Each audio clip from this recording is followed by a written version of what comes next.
Hi everyone and welcome to 230 Conversation Podcast. We're so excited today that we have our guest right here and I'm co-hosting today's show with Melissa, but we've got our guest Dineo. But before that we do our usual greeting and we say boo, boo, boo, boo. Yeah, that's how we roll here in this particular place. Thank you so much for joining, and we also ask you guys to please like our pages, like our YouTube channel, spread the word. We're trying to spread the news about Jesus and how it transforms people's lives in different ways. So we've got a very exciting story here with Sister Dineo, and she's going to run us through how she grew up, the choices she made, how God impacted her life, and all the drama that comes with this whole thing. So, Dineo, thank you so much and welcome to the podcast. Thank you. All right, perfect. You know what? Let's start off with the first thing, right? The first thing would be your background, your upbringing. Tell us about how you grew up, where you grew up, what kind of family you come from, and all those kind of things. Okay, yeah, my name is Dineo. I'm from Alex. I was born and bred in Alex. I always tell people, Corey, it's not about birth certificate, it was a clinic card first. So yeah, I was born in Alex. I was raised by a single mother. My mother and my dad were married but got divorced when I was 3 years old. So I'm number 6 of the 8. So yeah, I grew up in Alex with 4 boys, 4 girls. I'm between the boys. You're a middle child right there. All right, so and then you grew up in Alex, and take us through the time. I know the drama with your life from how we spoke about it. Starts when you were about 20, right? You went to normal high school, then you got to 20, and all. Were you a Christian by the time? What did you attend church? Okay, yes, I grew up. I've been a Seventh-day Adventist member ever since I was born. My mother became an Adventist in 1973, and now when I grew up, it was a strictly Adventist family. Oh, I was a vegetarian, by the way. When I was 13. No, Yeah. sure. Yeah, so you were brought up in the church. So I was brought up in the church by a single mother. My mother was a teacher there, so she had a very strong community background because, teachers back then, they were very respectable people. So yeah, and my mother, we used to call her Hitler because she was like a ruler with an iron fist. Growing up in Alex, being a single parent to boys and girls, you just had to be very firm with us. So yeah, but I grew up with boys. I lived for survival. And how was that? How was like growing up with boys? If I could put it like that. If you know what I mean. Yes. Yeah, those cut cars, I used to do those. The wire cars, I used to do those things because me and my brothers, we played together. So your brothers treated you like you were a boy. Their homeboy. Yeah, because my mother would make me wear one dress the whole week because my dresses were always torn. So coming back from playing, I have oils in my pink dresses, and so I was that kind. Yeah. I still do that even now at home. I just fix my lights, I change my lights, and hey, Marimbogo. No, I'm not Mbogo. But at least you're not giving tomboy vibes. I mean, look at you, very feminine. She got the makeup and the pink and looking stuff so like nice. that. All done the well. boys died down. Yeah, Which is good. Yeah, because I remember my mom. She died when I was 22. She used to say, "Hey, wait, parahili. You look nice," and I never wore it. But right now, I rock a high heel like no. That's okay. So yeah, All right. The tomboy thing died down. Yeah. Okay, so you were the change in your life came when you were about 20. About 20, yeah. All right, tell us about that. Okay, I had my first child when I was 18.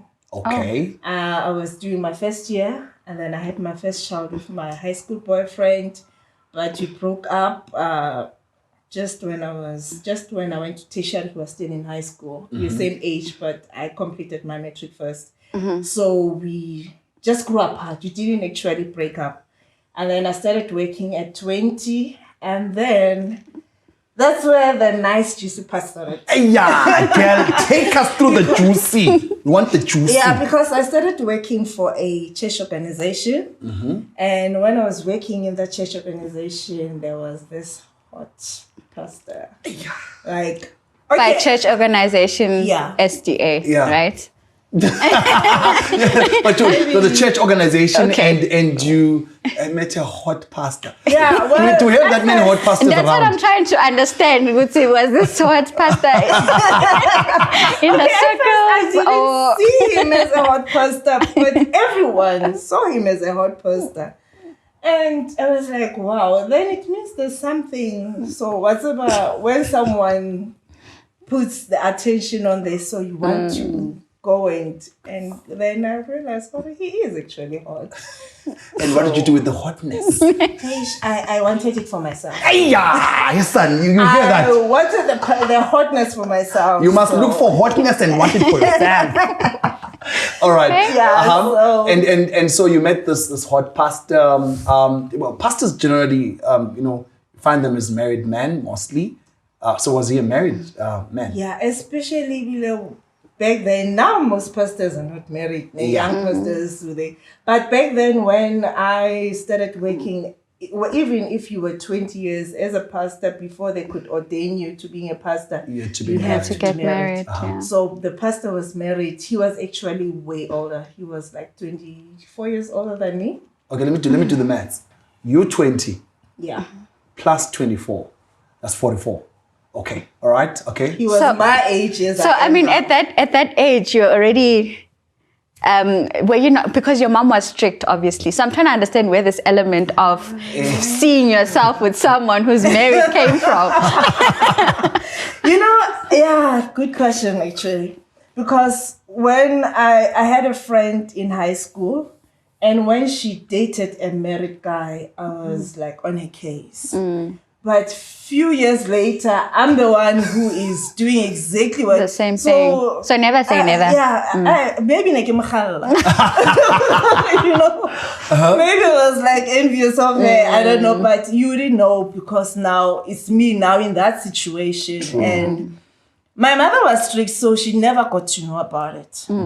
Because I remember she kept on asking, who is this guy that you're dating? And because I would go out for dinner, come back with roses, go out for, but him being like known in my family, no. I didn't even mention it or anything like that. So yeah, I dated this hot pastor. I remember when I turned 21st and we had a mini birthday, he go officing and Church office. yeah, church office. But with everyone. Interesting. Oh, with everyone. Yeah. And Mr. Patty was there. Oh, nice. And no one knew about. I think people were suspicious because I remember this one time when we were knocking off, and this one Mam Fundisi called us because I was in the car. And Mam Ruti was like, guys, I don't know, but people are talking. Every time when you knock off, you're always in the car. So please, I don't like it also. Okay. So we decided to change The tactics. Nah. the tactics. No more cars. I I know. will knock off, catch a taxi, meet me 2 kilometers. Yeah. Hey, Mjolo is a Extreme sport. I know I'm it's bringing you important. back, right? But then, I'm just interested in the part where, how did you even get to dating him? Did he ask you out? And how did he approach you? Like, what do these married men say? Like, Yeah, what did this what was the scenario? Like, Yeah. what did it look like for you? Okay. When I started working, I was the youngest in the office. company. Okay. Yeah. So there was this crew that came from the USA, and there was a guy who was playing a piano there. And this guy asked one pastor to ask me out for him. And we went out, and then he went back to USA. And he would send, we didn't all have emails, it was Wahopola back in the days. Yeah. So he would use the pastor's email, ask him to convey the messages for us. So pastor saw the messages and he would give me. Okay, the let me get. messages. So the Umapian, the USA guy.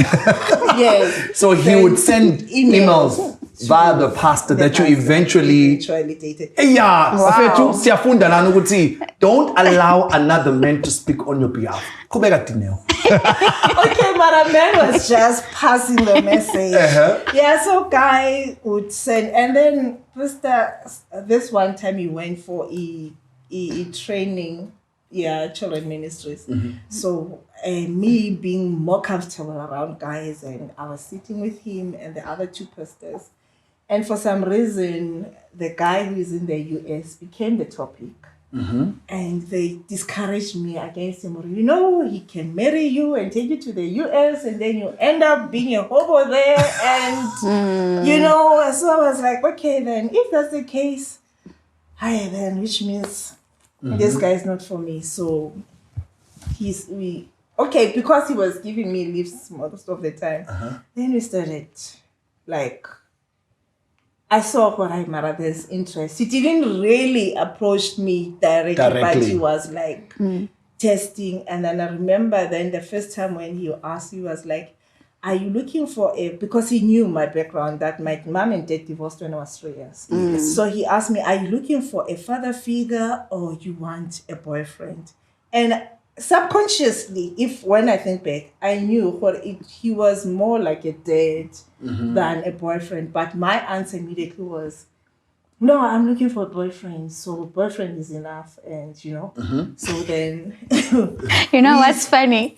When he's asking, are you looking for a father figure? He wasn't in a position to adopt you. I mean, technically, he could have been your guardian. I mean, you know. So his firstborn, I'm a year older than his firstborn. So. You see, so I'm sure he knew what he was doing. Yeah. He knew. Did you feel like, in hindsight, do you feel like he manipulated you because he was a bit older and you're a bit younger and maybe vulnerable as well? Now, I think he did. Okay. Now, but I don't really blame him because at that age, I was also, I think, mature enough to make to know between right and wrong. And I mean, really, I grew up in a society where I was even condemning a friend for dating. So I knew. He knew that I was vulnerable, yes, but... You also played your part. I played my part. Okay, so you're with him. How long? How long were you guys doing this secret society relationship? Like the complete number. 7 years.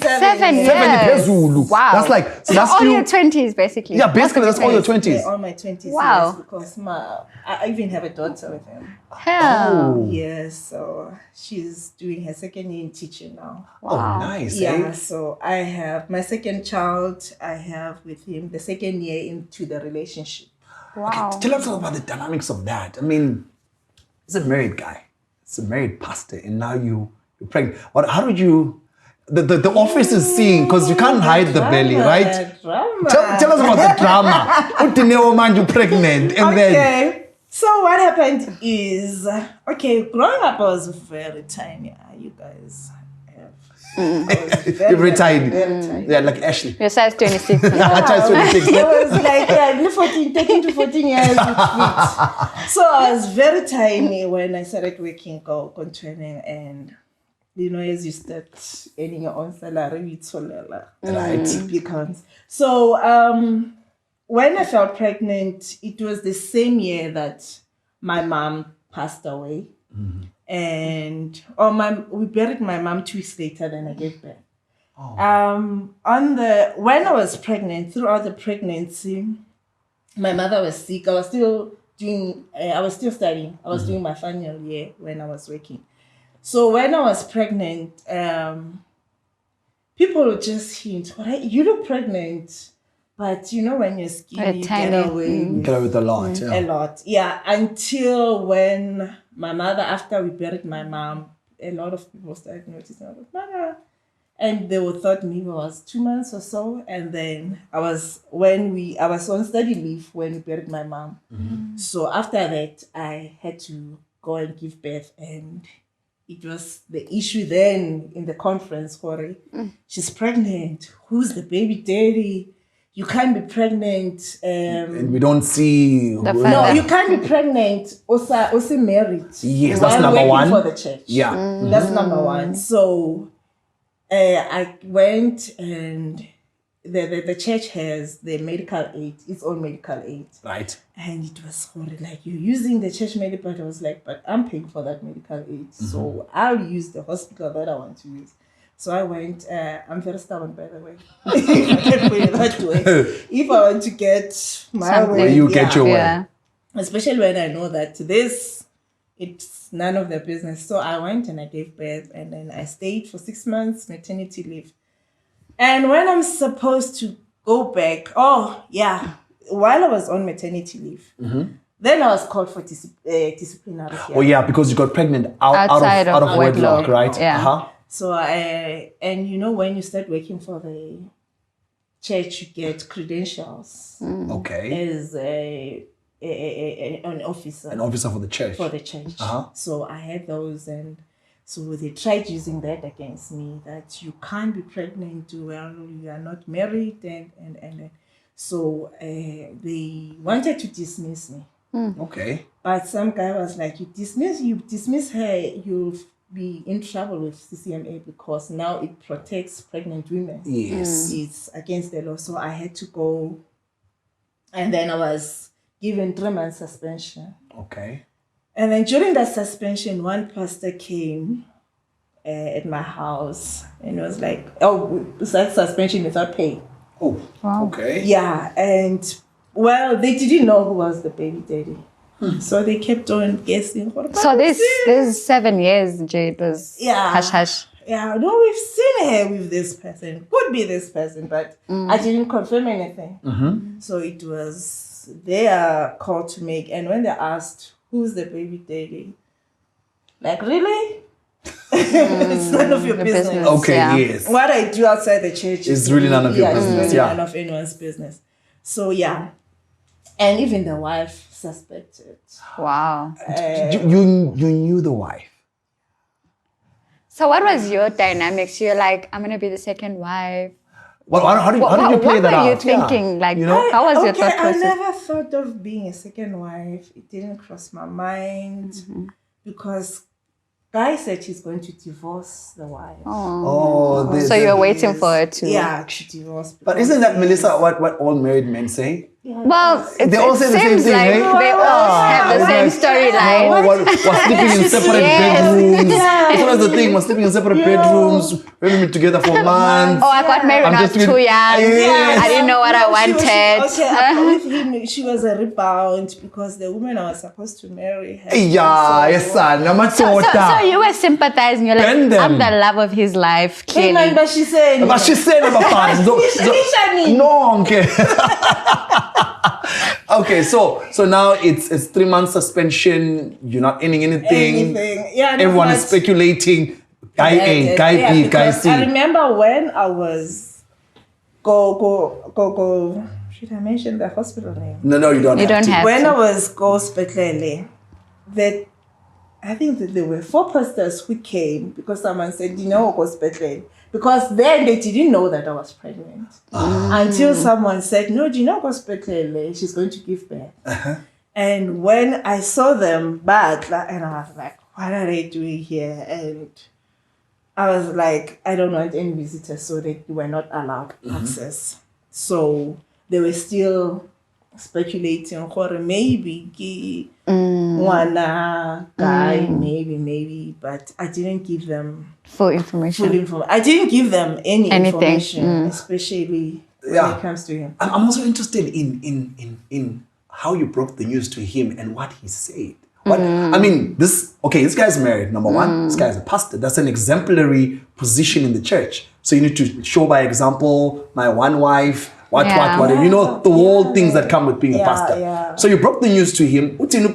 Put him fundis. I told him, like, I think I was a month pregnant when I told him. So the plan was to abort. Oh. Was that your plan or our plan or his plan? Let me say our plan. Okay. To save our jobs. Because, when say, Pela, really we're going to lose our jobs. Yes. So maybe let's terminate the pregnancy and then we get on with our lives. But I've been a mother already. The coach just was like, dude, are you going to live with yourself after this?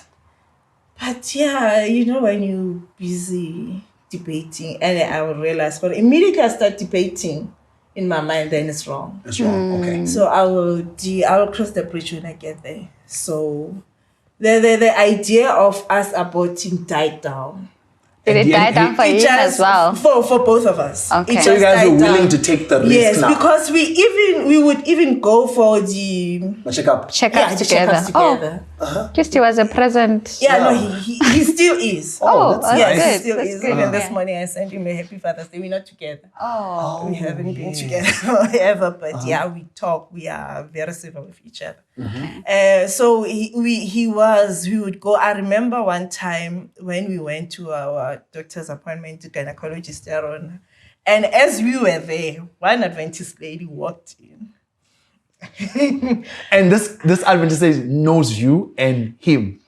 He knows you. He knows him. And then finds you at the doctor's office, a gynecologist. Gynecologist. Hey, yeah. Maybe he was there to pray. You know, pastors are always No, you're not going to take that allegation. Because then someone said, "Hey man, this person saw you, but it only dawned to her after I gave birth. Oh, yeah. Mara, this person saw you Yeah. with this guy, gynecologist. You guys were so sleek, eh? And No one still- suspected anything. And still, I didn't even admit or yes, it's him or no, it's not him. It's just, yeah. So we continued as a happy couple. Okay. Wow. And then you gave birth to, this is your second child. second child, Okay, yes. so with him, okay? Yeah. And the relationship continued. And the relationship continued. At home, and the dynamics of home, him, did he pay damages? What are we looking at here? Oh, okay. No, he didn't pay damages. And I remember because my mother was very frail at that time Yes. when I was now 9 months pregnant. And she was like, "Do you know what? Papa gage ke mang?" And she immediately mentioned the name. Wow. So she knew. Jesus. Yeah, mothers always Our know mothers know. somehow. Yeah, they know. and she was like, Shame. "Kimoto also," and I said, "Yeah," and she was like, "And then did you consider his wife?" I'm like, "So," and then okay, yeah, she gave me the speech and yeah, but then sharp. Then my family knew. Then my siblings got to know, and everyone else got to know. And the wife? Did she get to know? The wife got to know. She actually suspected when I went go spetlele kilo paper. And she mentioned to one of my colleagues, "Okare ke a bona kgante ke ngwana monna ka." Yo. So she knew, I guess. I mean, also Yeah. you live with this person. And again, the wife, I was like a daughter to her. Yo. She really loved me. She still does, actually. Let me just not say she really, but she still does. Even today, we still talk. Like, Yeah. you know, the mother, the wife was like, she came. We had bad woman encounters. It was at some point it turned bad because I remember I went to a wedding somewhere and she found me there. Or there was this one pastor who knew Yeah. everything about The me and relationship. him. He was an older pastor, like very, very older than all of us. So he knew about everything. Not that I confirmed it to him, but he knew. And there were others who knew also because he would call and say, "Hey, ke kopa liseng Dineo ko kae kae." Yeah, so eventually, yeah. So people connected Yeah. the dots. The dots. Yeah. Yeah. Why would we drop off? Yeah. Yeah, Drop for off what? Sharia. Hey, Mfundisi yabona. Yeah. So the wife knew, and the wife found me there, and she, I think, out of pain, more than anger, it was out of pain. For like, Yeah. you know, Why? I trusted you. I took you like my Yeah. daughter, and this, you know, and she came aggressively and grabbed me, and my sister saw it. And she came, and as she was jumping, so it was, now my issue here was, it will be like we are now attacking her. Yes. You know, so this older pastor came and then pulled her to the side and spoke to her, like, and then it was like, but yeah, it was a tricky situation because I remember this woman once sent me a Bible verse. When I read that Bible verse, It was so insulting. Proverbs. And I was Was it Proverbs? Yeah. Oh, which one was it? I don't remember it. The one about there's one about that hello Tinyana and the guy who's coming through. I don't know about Dineo. We never know these things. I remember. You saw yourself in hell. You're like, I was going to a meeting. And SMS came. And I grabbed my Bible. Even it's been disako to grab your Bible. So that's how you fight in the church. Like you fight via verses. And my brother was driving, was sitting on the passenger.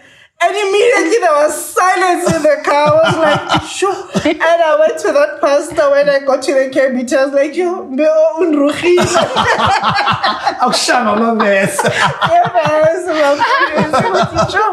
Yeah, and imagine, because sometimes you just look at it and ignore, like I'll see the verse. But when I opened it, I don't know what made me to open that Bible verse. But yeah, we are fine with mothers. She even takes my daughter for Christmas lunches, and yeah. So she's let it go. The brothers and the sisters and my daughter, they are very, very tight. Okay, so the relationship didn't stop after you gave birth. No, the relationship didn't stop even after the suspension. I was suspended. He maintained me during the suspension. Okay, he has been maintaining me even throughout, and then even after the suspension, he maintained me. He was okay. He was taking care of the child. He would make sure, my daughter never lacked anything. Okay. He was a present father. Very present father. And someone, when I narrated my story, she was like, I remember seeing him with your daughter. Whose child is this? No, she knew because this girl attended church together in Paris. So this pastor is working in Kohuluesi. So now it's like, hey, Maruto, man. Now when I tell her, it's only now that it makes sense. Oh, I remember him back in time. Child was a year old or so. So does he have, how many kids did he have with his wife? With his wife, he has 4. 4. Yeah. And with you, he only had 1. He has 1. Okay. And then after me, he has another one. So after me, he has 2 more. With another woman? With 2 other women. 2 other women? So, yeah. Hey, let's go back. Let's revert. I know. No, Need to hear it's a this. safe space. It's a safe space. So he has a child with you. He has 4 from his marriage. Number 1. And then he has a child with me, number 5. And then he has a child after me. And then he has a child after her. So it's got 7. You know what's interesting now, Melissa? Because now I'm thinking about it. Let's see. So you had a child with him. The relationship still continued. So when then did it break? Oh yeah, you know? And then because everything the wife now knows, right? Yeah. She knows you know her. People know. Moving, and when guys started hurting me, guess who did I call? The wife. I saw Guy Confronting. I was working on NetBank head office after I left. I went to work on NetBank, and so Guy calls me out of the blue and I was like, okay, I was thinking of coming to fetch you from work, but my car broke. And I was not even planning to knock off. And I was like, okay, fine. Let me just knock off and go home. I was not even expecting him to fetch me, but he just... And as I was walking, and if you know NetBank head office, I got village walk. So I was walking towards Michelangelo, that street mole, and right at the robbers, hey, Mjolo, will make you look like you're crazy. It does. And I was by the robbers, minding my own business, and I see this lady taking her shades and putting them on. I was like, this is him. Registration is here. I'm back. And the robots were not working. Guys, I literally ran into... Hectic. Yeah, and when I got there, as I was grabbing the door, then he saw me. he accelerated. Hi, And Bob. I literally had the car high locker, and then it locked, and then they went. And this is the one who said, "Gutsi, his car is broken down." yeah, his car is broke down somewhere, go far away, and I was like stressed in the middle of Santin City. Took my phone and called the wife. Oh, so she must sympathize with you. Dineo, Mara, now. But like, what's your thought process when you're doing that? Like, I don't know. Like, I don't understand. So, you know, come on. Look at the disaster here. Exactly. Your man is cheating on us. Also so now we want collective effort. Imagine. Because when we react, we're thinking the wife needs to fight this one. Okay, but anyways. Okay. So I took the call. Yo, how are you? And oh my God, hey, and at first, lady was a bit like, hey, someone.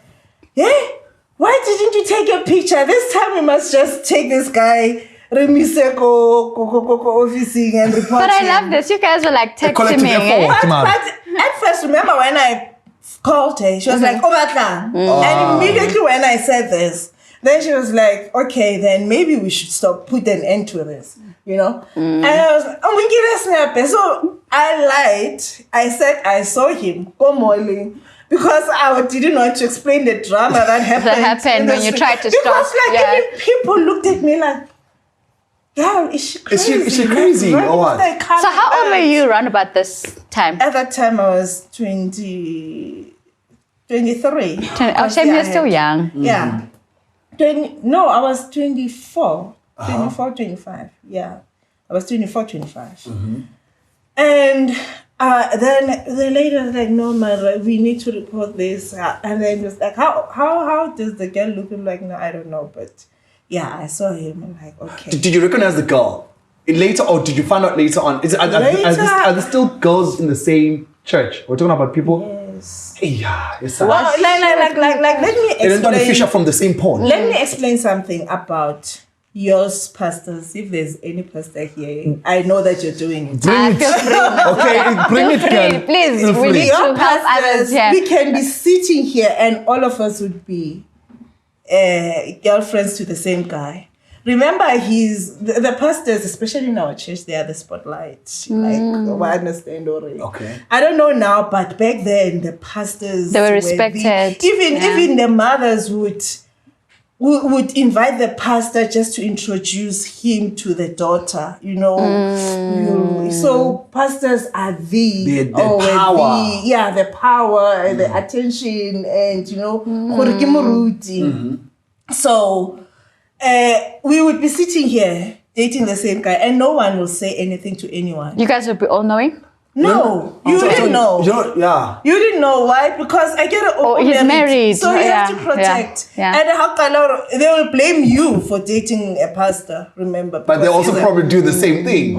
Yeah. So you would have a group of 5 people and all of you are dating the pastor, but no one wants to. Yeah. No one will. Not who wants to. No one will. So they thrive through secrecy. You know, the fact that no one comes up to say I am, because the stigma usually. The stigma will especially fall on you. Yes. Because after I felt pregnant, after a lot of people, I was the one who was crucified more than Exactly. Yeah, but that's how it is in the church. Like women get targeted, especially when there's a pregnancy. You don't see the guy being bashed. Yeah. So that's like so you being training. So that's how pastors operate. Even now, you'd find one pastor would date 5 girls in the church. Amite ole, and no, because I wouldn't say your friend, I'm dating a pastor. Like what? You're a pastor, and you'll start judging me. So I don't want judgment also. So I'll keep it to myself. And I say, yo, kijola lim time. But I we are just friends. Yes. Mina, Hambanalo. We're baby. Yeah. Don't think even the Bible was mentioned. Oh my word. So it my word. So you went ahead with it. When was the breaking point in this relationship? So the breaking point was with this girl. The one that The you robot were girl. The chasing. robot girl. Right. So now I'm like, the robot girl. So like now I'm interested in finding out because now he started being distant From Okay. you. from me. Okay. And we took, after my mother's passing, okay, I think my daughter was 2 years old. We took her to live with his mom Okay. and his sister. Okay. So he started not retaining even the child. Oh. And I remember his mom was like, no, it's okay. I'll take him to maintenance court. I had already left the church now. And then, so the wife would also fit in and say, oh, I paid the school fees. Let me pay for shame. the child's school fees. Sounds a wonderful woman, hey? Not wonderful. She is. Okay. I know she is, Melissa. She is. No, I mean, You're well, married. she has a good heart, of course, but I'm just saying that it was expected for women to be gazella for such things anyways, you Yeah. know. So I can't even say that she was doing it out of will or because Guamele. She was not false. Okay, she was then lovely, you know. She was Love it not for false her. because she could have said, okay, I would say Me, I would say that. That's why I don't understand how she's she got doing married that. last year, right? So 2 years. yeah, shame. Yeah, yes. ngisasene angakabegezeli so but it's fine. Let's not divert the Teach it, conversation. Dineo, But I'm teach it. learning right now. Don't begazela, child. Oh, I'm not- now you know better. Now I know better. Don't begazela. It's not worth it. So you not taking care of the child. And Then wifey started training, and then mother was like, I will take you to maintenance court if you don't. And then okay, he played his part. So that's when I got to know that he's actually busy with someone. Yo. So I called and he didn't answer the phone. Oh, by the way, he was physically abusive. He used to Like beat you as well. Yeah, he was like literally physically abusive. The first encounter, it was not really necessarily physical, but we got into a car. Okay, we went to a concert. a church concert. A church concert. Go Yeah. somewhere. And as we were there, I met my friends that we grew up together, going to youth camps together, and I was blooming with the guys. And him was like, Was he there with his wife? he was there with his wife because So- he warned me at first. Oh, so whenever he was, Whenever he was with his wife, he would tell me, look, I'll be with wifey. No, I'm also going because my friends will be seeing it there. Okay, sure. So when I was with these guys, I'm the only girl around, a rose amongst thorns. ubhekile lapha And uyashiselwa. Jita. It's like, what's going on? That's my woman. That's my woman. Later, Jita, one of the guys, they took me home and he came. And as you were driving, he was fuming and he was like, those guys, those boys, do you know those boys? They are young enough to be my kids. I was like, I'm also young enough Like, to who's be a talking? Because do you think What? I'm your age? Okay, let me ask. Did you call him Abudi? What did you say to him? Yeah, because I'm like, hey, I'm doing. Mara.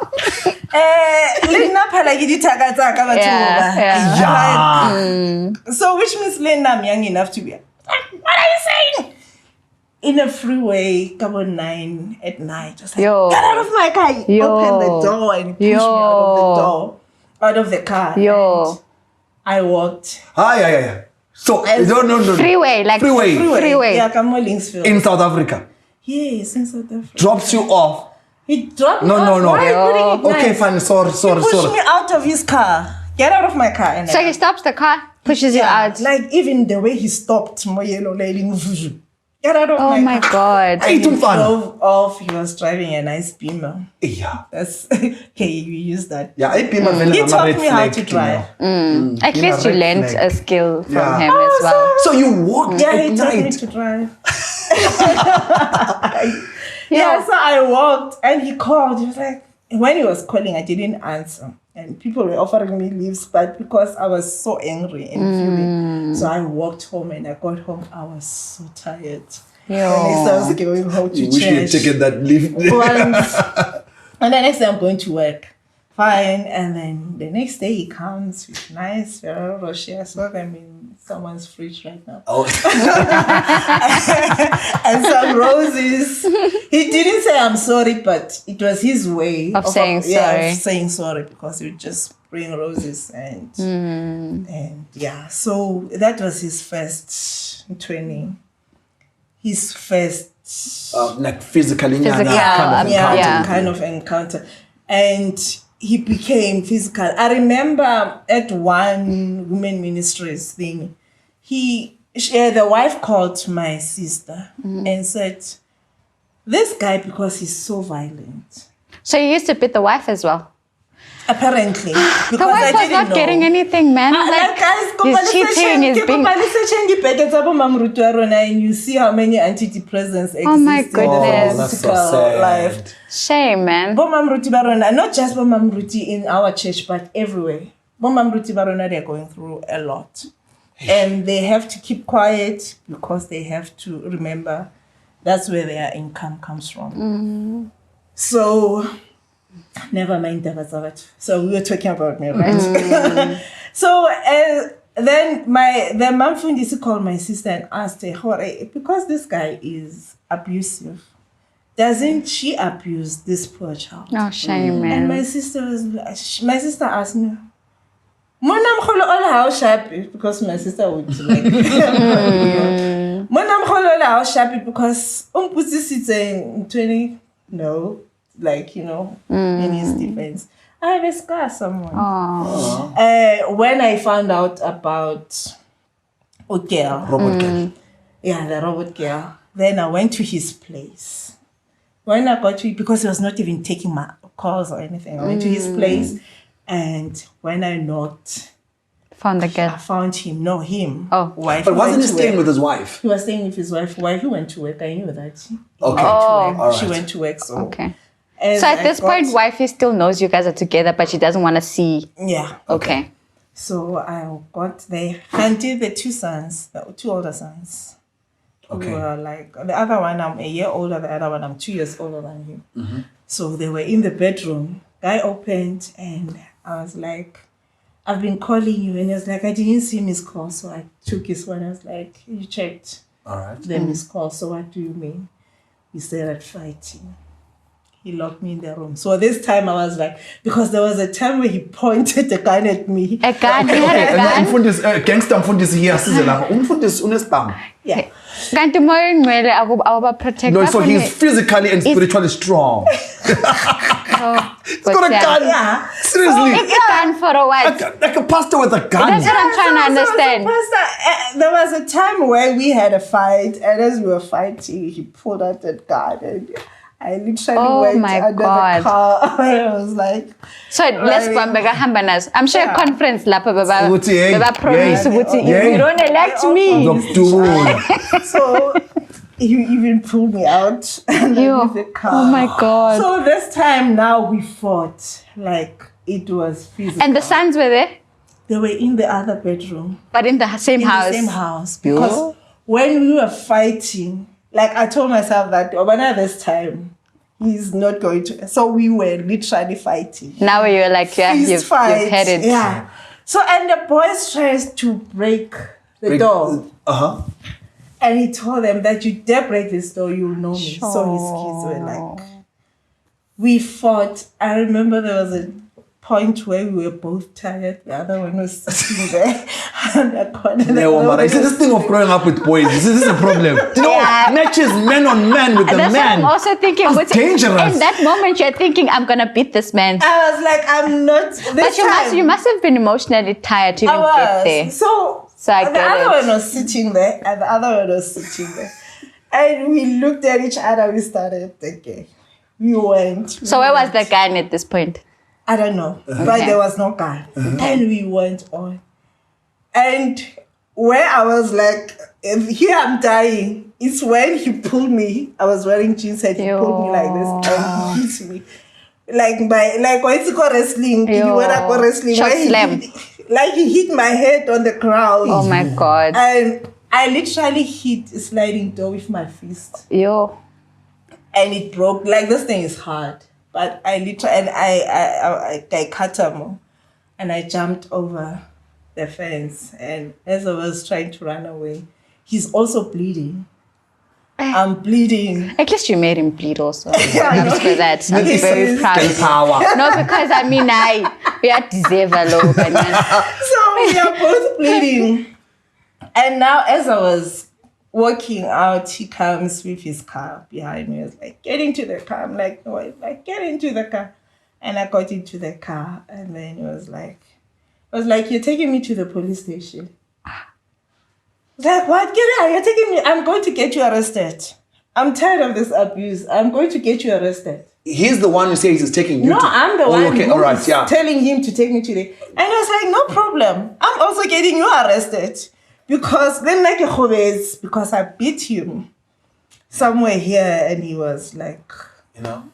I was like, so we were now arguing about police station. Are you sure you want to do this? And so eventually, but then that was the breaking point of both of us who were like, this is toxic now. This we are going to like. It has always been toxic, but now we are going to kill each other. Yeah. And yeah, so that's how, before that, then I took the girl's number. The one that you saw at the Robert. Yes, I took the girl's number because I saw that the last call was with her, and I called her. And when I called her, she was like, who's this? Like, attitude. And I told her, Hore, Kidnama. It's like, oh, okay, so, I want to know because girl was like, okay, let's meet. How old is this girl? Girl was 22, yeah. Like that. Hey, Oh, so she liked them young, ne? Brother likes them young. And maybe that too, because when I had my second child, I was also 22. So. Prophetic number, I'm fundis. 22, your child, 22, dating this girl. And girl was also pregnant at 22. Hey. So, Yeah. so I called the girl, and girl was like, okay, let's meet. I remember that day I knocked off. I went Keleko Nordi, catching a taxi to Soweto. Hey, yeah. Girl's house. Because girl was like, no, we want to Fix the guy. yeah, and I know my home is safe space. So I'm telling this guy in the queue, this is what is happening. And guy was like, yeah, if it was me, I would advise you not to go. Uh-huh. And I was like, I've made up my mind, I'm going. Go in And there. the guy was like, there's no way I can change your mind. So I went. When I got there, I remember the girl in Nabakazuzo washing. I was even helping her to unhang the But washing. you guys, you know what I like about all of you? You were united. You guys were girls. Like Benny, Bonuguti, Kunenking, Sipeg, Right, common enemy. Let's help each other. So touch run out. So give it to Sabila Telsa washing. Then girl on my phone because girl was like, if it's you, he won't come. Yeah. But if it's me, he will definitely Oh, so she was the favorite in the season. Okay. She our leading lady. So as he was approaching, girl was like, Zamodila Kokamore, he's coming. Okay. So the mother of the girl and the grandmother of the girl, they were there. Okay. Oh. So kwale na le mkhonyana ko khetse you didn't even dare be mkhonyana. Like I said, my mother was So these were like church folks that were like... the mother and the grandmother were not so the church. girl was But church. the girl Was- got converted through a friend. Oh. Okay. And she started going to church. Okay. So as I was sitting in the bedroom, girl went and got his laptop back and said, I don't want anyone to get shot, which means he also has been violent with the Abusing girl. her. Because girl knew that in the laptop bag there's a gun. So maybe he's in his defense through the confrontation. He might want to get violent. retaliate and get violent. So he took the gun and put it there in the bedroom. Okay, I know how to operate the gun, by the way. Okay. I was raised by my uncle. You know, did you hear what she takes it so casually? Yeah, so I know how to operate a gun. I'm here and I'm a man and I know nothing about operating a gun. I know again. Put some hands, Dineo. Don't you think I need to drink water, yeah. So I know how to operate a gun because I was raised by my uncle. So you guys were my playing with guns with your uncle? He used to show me, this is how we clean it. This is like how to dismantle it. What was your uncle doing with guns? He was an MK member. Oh, okay, cool. Makes sense. Okay. So when the gun came, put it there, and as I was sitting in the bedroom, so do you know this girl, Dineo, did this? I'm like, I don't know any Dineo. And when he denied my child in the presence, that's when I got so angry. I took out the gun. Okay, so they're talking to him about... And he doesn't know that I'm there. And he's denying that he knows you and he's your denying your child. child as well. I took out his gun and he knows that I can use it. So immediately I unlocked it, I pressed it, and I pointed the gun at him. Dineo. I literally pulled the trigger. Dineo. Don't get me arrested. I know, it's a safe space. I literally pulled the trigger.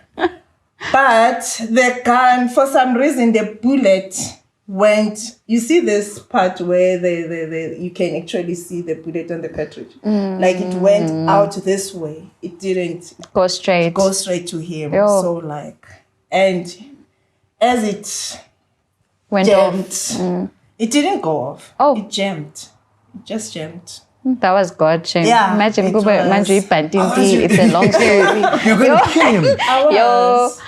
You were literally set on killing him. I was and trust me, it was not planned, but emotions and... And okay, what ticked you off the most? Was it when he denied you? The child. Oh, Me, the child. yes, but the child. Did the other girl know he was married?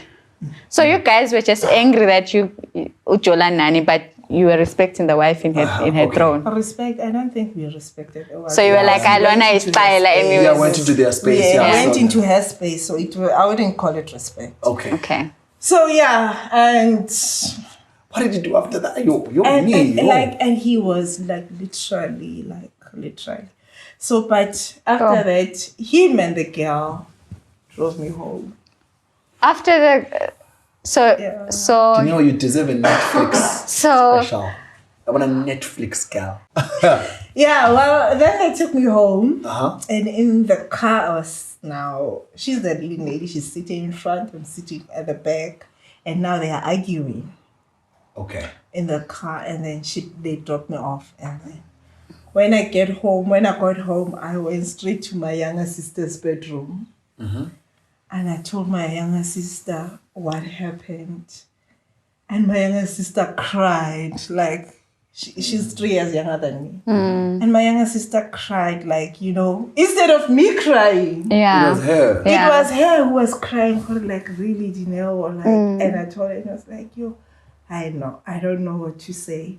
And I remember my younger sister took her numbers, the girl's numbers, and she called her, my younger sister and my cousin.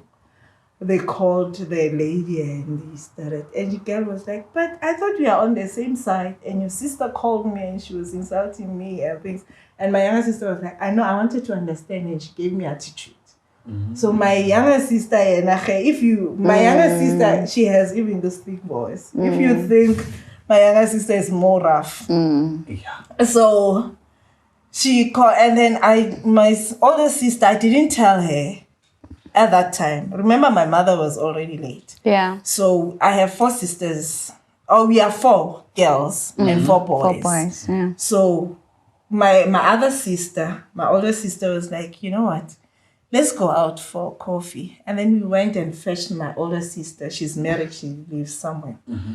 And we went and we sat there, and I thought maybe they were going to grill me because they've always been, which is expected, being against this relationship and stuff. But when we sat there, they really consoled me. I remember this one morning, I didn't even want to go to work anymore. I was sleeping there the whole time now, me being the one who's doing the crying. And my other sister was like, you know what? You need to pick yourself up. And she gave me 50 rand. It's like, you must go into your head and you are going to stop crying. You're going to get out of it.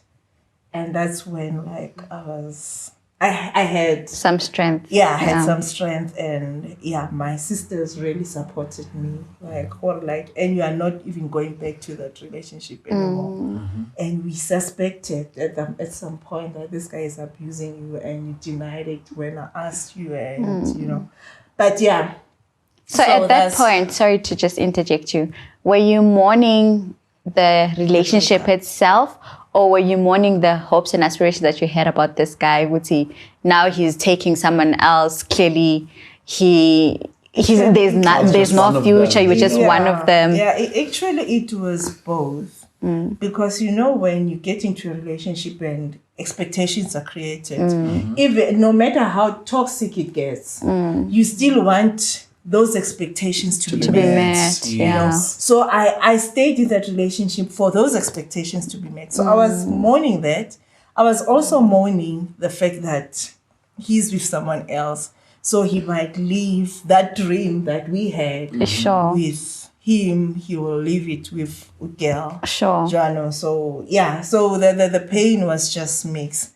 And funny how things that happen in the dark come to light. Someone gets to know. In the light.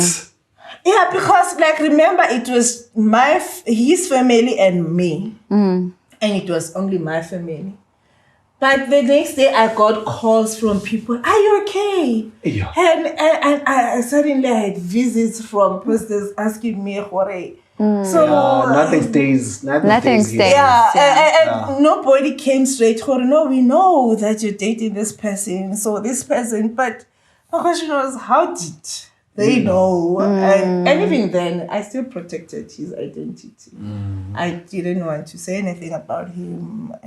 But then he eventually resigned from the church. And he's doing his own things. Oh, so he's no longer a pastor in the church. Now he's into his own different things. So he resigned. He wasn't kicked out. No, he resigned. So how did he hold so much power? Because you were censured or suspended, and obviously there were all these stories popping up. He resigned after all this drama. I was suspended, but I didn't mention him, so nobody knew. Oh, so no one knew. Okay, I didn't confirm. They might have suspected, but I never without confirmed. you confirming you can't do anything. I never confirmed anything. And the whole process. What are your biggest regrets in all of this? As long as it was nice, you regret nothing in life. Did you see how emotional I asked that question? We are deep in our feelings. Yeah, we're thinking, yes. But you're only on your feelings, girl. So, and your children, I mean, your firstborn is how old now? 26. Oh, nice. Yeah, and your second one? My second one is 21. And my youngest is 12. Okay. They know the second one's dead. They actually know the story. And remember, my firstborn has always been part of us. Guy used to even take us to vacations twice a year. Wow. Me and the girls would go weekend away. It was so my firstborn grew up in that setup. So, but she knows. Everyone knows. My kids knows. So I'm one person. It's transparent. And how's the journey of single parenthood? I don't know if you married now or you have I'm not married. I'm not married. I'm single. You're co-parenting. You're single. You're not even sure. Single. Co-parenting. I think I am single. I'm not sure. But we are co-parenting with him because the last 5 years of my daughter's high school years, he was staying with my daughter full time. Oh. He was now a single dad. Oh, so he's separated from his wife? They divorced with the wife. Eventually they got divorced. Good He's for her. now married. Again. Hey man, no. Let's hope he's changed. Get married, guys. Let's hope he's changed. It's Yeah. good. Get married. Yeah, true. So like woman to woman, right? what would you say, like, to someone who's dating a married man? Obviously, we have these stories, Wuti, Amatota, there are not many, polygamy is a thing, and in the church is a different thing altogether. So what would you say? Let's just not say in the church because, okay, maybe if you say in the church, it means in the world because if, like, I've been to NPK, I've been with Different pastors' churches. wives in the NPK. Yeah, so I have a friend whose husband impregnated The sisters. the sisters. Sure. And they only discovered when they gave birth, or actually. And so don't think it was. So men are crazy, ne? Yeah, if In a nutshell. Maybe. So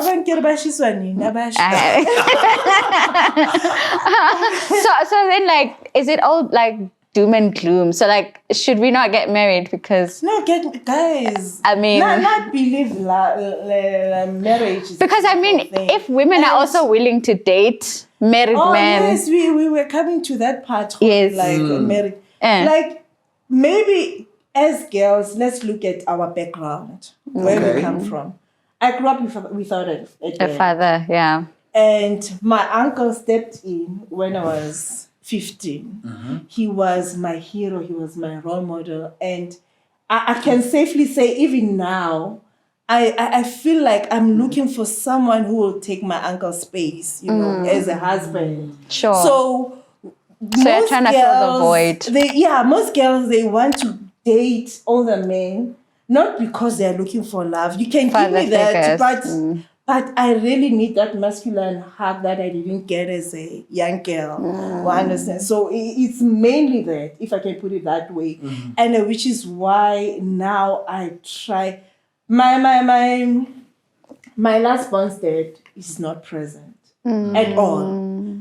And Bona, I make sure that my daughter, she's exposed to people like Ashley, like, Guta, like she asked Abba, wow, Khante Banna saw outside when there's someone who can, and immediately I sense that you're going to break my daughter's heart.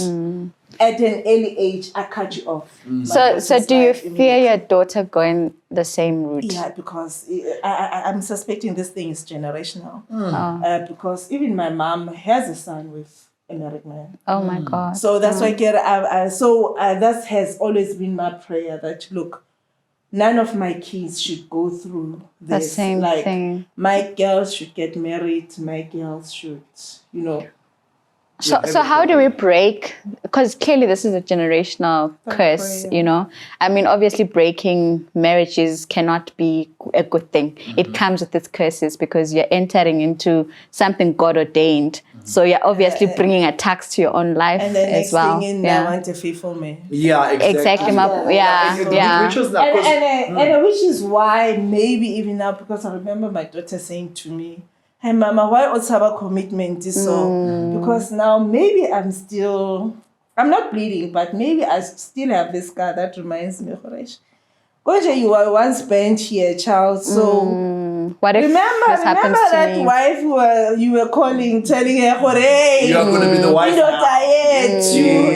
I want to saw myself. It all comes around. Yeah, it all comes around. But trust me, hey, I know how to pray these days. And which is a great thing because the role of God in all of this. I think it's quite interesting because I mean you've come full circle and now you're able to talk about this thing. And this is the first time that you're talking about it. Maybe it's the first time on a podcast, but it's not the first time. We know you've talked about it in different churches, in different places. You've touched different people in different ways. What has been the role of God in your life with this? Do you feel like you got to a point where you repented of what you did, you felt sorry, and now you're trying to come up and have a new, different way of living? Repentance, we repent every day. And there's a lot of temptations in life, let me just put it that way, especially in a Christian life. Now I always say I'm God's favorite child because he protects you. He keeps up with me and my nonsense. He keeps on saying, "I'm not giving up, but you just have to bend a bit. touch awena and burn, and then you'll come back, and then he listens, But I'm at this point where I was like, you know what, I'm not going to now test God, because sometimes God might not angale, but the Holy Spirit will be like, I'm tired. This child doesn't want to change. I have been. So that's where I was like, no, now this is where somewhere it has to stop. Yeah. Because now you also have to think, I'm a mother of 3 girls. Sure. I have to also put my kids first. Sure. For what am I saying to these kids? Sure. What example am I saying? Tomorrow, are they not going to insult me with the very same things? Thing. Will I be able to say to them, this Don't is do wrong? this. And them take it in a positive way, or will they use it against me?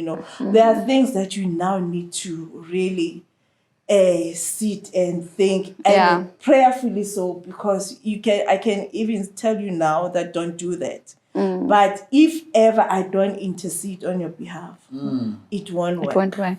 So because the devil is always waiting. What I'm also picking up from your story is that as women, because in the Black community, absent fathers are a common trend. A lot of girls have father wounds. Actually, not even just girls, but a lot of children, even boys have father wounds. It's just that girls experience it more because they're the weaker vessels of the society anyways, and they end up in situations where they get involved with married men, or they get involved with these men who abuse them, and this is perpetrated.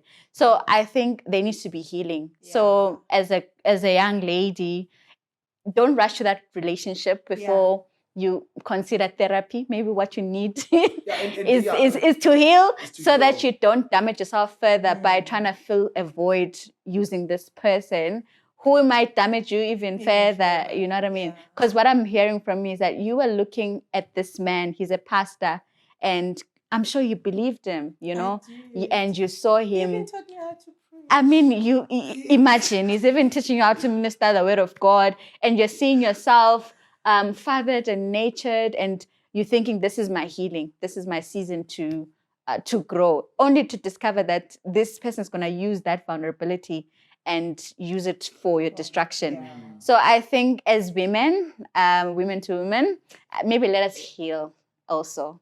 Let us take time to heal from our childhood traumas, because childhood traumas lead. And that's if I can identify. Exactly. Exactly. So that's also another whole conversation on its own. Yeah. Will I be able to identify with the I need that? Yeah.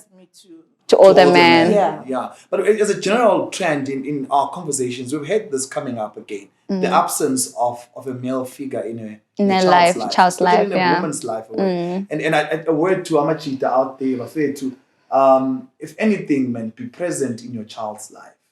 Maybe you and the mother may not get along here and there, but try as much as you can to be very present. The ripple effects of it are generational. Sure. It's not just leaving the child. It's leaving the child and leaving him to wander out in the forest and not know what he has to do with life. This is a daughter you're talking about. This is the son that you're talking about. Our community, the Black community, and even just maybe the general community, is plagued by the absence of fathers in people's lives. And it's such a very painful thing as it goes on ahead, because later on you realize that maybe if he was there, things would have turned out a bit differently. Yeah. But then, like I've realized, there's actually no formula for this. Sure. There's no formula for this. I have brothers also, and my other brother, so it's not just girls. But my other brother, he's damaged. Like, if I can safely put it like that way, like the abuse, it's painful. It goes further. It's painful. It's painful. So you can sit there and you look at it and you see this guy, he's also going through the childhood traumas and he's also taking it out on other people. He's bleeding on others. And then, now he hasn't even identified the issue. So it's everywhere. And did you go for counseling? Okay, with him I didn't go for counseling, but Hey, there's another one or two people counseling. We need a part two with Dineo. Someone say, let's get on. It's been such a refreshing conversation. Maybe let's give our parting shots to all of this. Maybe let's start with you, Melissa, and then go ahead. I mean, firstly, you're so brave to share your story. Yes. And thank you for sharing it with no reservations. And you're very graceful in telling your story. We appreciate that, because we hear these things, but we don't really hear someone coming and saying, listen, I was there. This is what I thought. There are people who are in that same boat right now as we speak. So firstly, thank you for sharing your story and trusting us with this information. And I just want to say, as my parting shot, and the lesson I've picked up is that you can never build off someone's tears in any way, even if it's a marriage. If God has not openly given you something, as a young person, woman, man, whatever the case may be, don't enter into territories that you can see yourself. I don't think we are lento, because we end up wounding ourselves, and generations to come are going to have to heal from these choices that we made, thinking we can get away with it. So what I'm grateful for, though, in your story is that you had women that held your hand through it, which is very rare, and which is something we can take from the people that held you, your sisters, even the wife, to even be there and say, listen, umntwana ngizosiza. Women don't like each other like that. We bash each other easily. And for you to have that community, you're blessed. And maybe God was trying to shield you in his own way through that. So if you know someone who's going through abuse as well, hold their hand through it as a sister, a friend, or whoever. Pray for them. Sometimes it may take a lot for them to come out of that. Luckily, she came out, and you can also come out. Yeah, you can also come out. Yeah. And give us your parting shots. Look, but at the end of the day, someone somewhere out there, the devil's still waiting. I could trip there and you will fall. But at least fall, wake up, pick up yourself. Sure. Because like I said, there's no formula for this thing. Sure. You can't say you are ready. There was this lady I met from Pumalanga as I was doing my talks there. And this girl, when I saw her, I saw myself through her. She was carrying a little girl. And when I went there 2 years later, she was pregnant again. And my very same story, like she fell pregnant with someone who was her age, and I shared my story. 2 years later, when I got there, she was pregnant again with some guys. And the reason why I actually do these talks again, and I give toiletries out and things, but I do it in the rural areas. And it was motivated by my friends who will be like, Rona Bana would sleep with girls because we would see their situation around the house. So I remember this other guy friend of mine, Ote, he was like, Kitoko rekela my libroto for breakfast, so that which is something that is rare in your household, and buy you the pads so that I can stop you from having that menstruation. Yeah.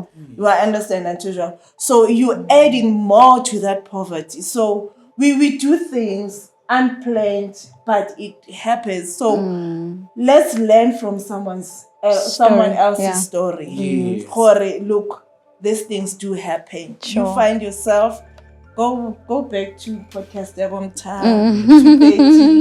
Check Dineo mentioned this. Something like this. So these are the signs, man.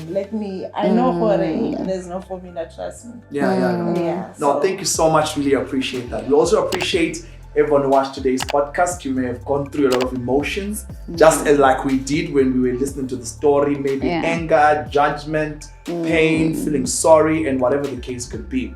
But here's the point. The devil is our main enemy. Regardless of whatever may happen, we are fighting one enemy here. And our only sustenance comes from us being in touch with Lord Jesus Christ, our Savior, which is what really comes up with the life of Sister Dineo. Now she's in a different path, and Whatever happened to the pastor, also a different path. And whatever happened to the wife, also a different path. We're all level when it comes to the cross. All of us are identified as sinners. Regardless of how you may feel about this or what you may think about this, we're all fighting one common enemy. He is a liar. Has been the father of lies. He speaks lies as if it's his native language. But we have a savior. In John chapter 10 verse 10, the Bible says, the thief cometh to steal, to kill, and to destroy. Yeah. But I have come that you might have life and life in abundance. And this is what I want to leave you with in 2:30, life in abundance that comes from Jesus Christ. Thank you so much. Don't forget to like our page. Don't forget to share the news and all the discussions, and comment also right there below so we can hear what you guys think. Thank you so much. Boo, boo, boo. Ba, ba, ba, ba.